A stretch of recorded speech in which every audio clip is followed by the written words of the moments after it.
Welcome to our Module 3 presentation, where we will look at whether or not the international system can be fundamentally remade. Presented to you by Daniel, Maria, Matt, and Christian.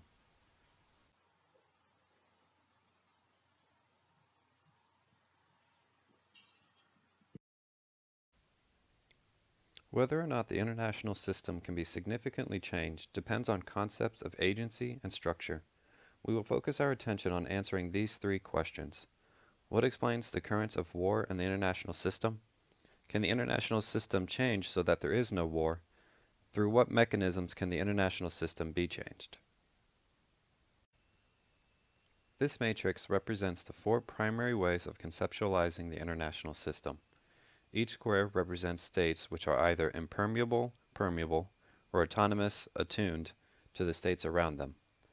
One way to look at how states deal with international law is how they work with other states to deal with international crime and violence. For example, impermeable autonomous states deal with international crime and violence within their own borders with their own methods. There is no international law. For an example, the U.S. uses the FBI and CIA to deal with international crime. Impermeable attunement states make agreements to work with other states using agreed-upon methods to deal with international crime and violence. International law exists only within these treaties. For example, the United Nations Convention Against Transnational Organized Crime. Permeable autonomous states have NGOs that exist within and across states to address the issue of international crime and violence. International law may or may not exist. One example is Amnesty International. Permeable and attunement states cooperate together across borders to tackle international crime and violence. International law has broad public authority. For example, Interpol and the ICC. Using this matrix, we can also look at how to prevent war.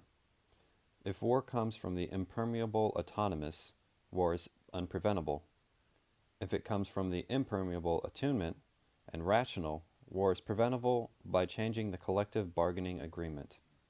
If states are permeable attuned, value changes can prevent war. For international law to be an effective change of the international system, it must be more powerful than the current system of sovereign states. Some multilateral treaties do allow varying degrees of international law to exist. However, in nearly all cases, the enforcement power is limited. International organizations do not have the potential within their own organizations to change the international system. Organizations like these do not have the mandate or scope to supersede sovereign states, and are largely secondary to their desires. The organizations that have been the most successful, or claim to be the most important, are based on the size of its membership or attention or involvement, are the ones that have been created with a sense of security in mind. The League of Nations, although ultimately a failure, was created with the goal to cease the occurrences of world wars and increase sovereignty security among states. Additionally, the European Union was founded through the European Coal and Steel Commission, which sought to control war resources and make war an impossibility in Europe. In conclusion, it remains to be seen whether or not the current system can be changed. What will dictate change depends on where states lie on the permeable autonomy table. Security organizations with strong autonomous elements within themselves show the most promise in creating this change.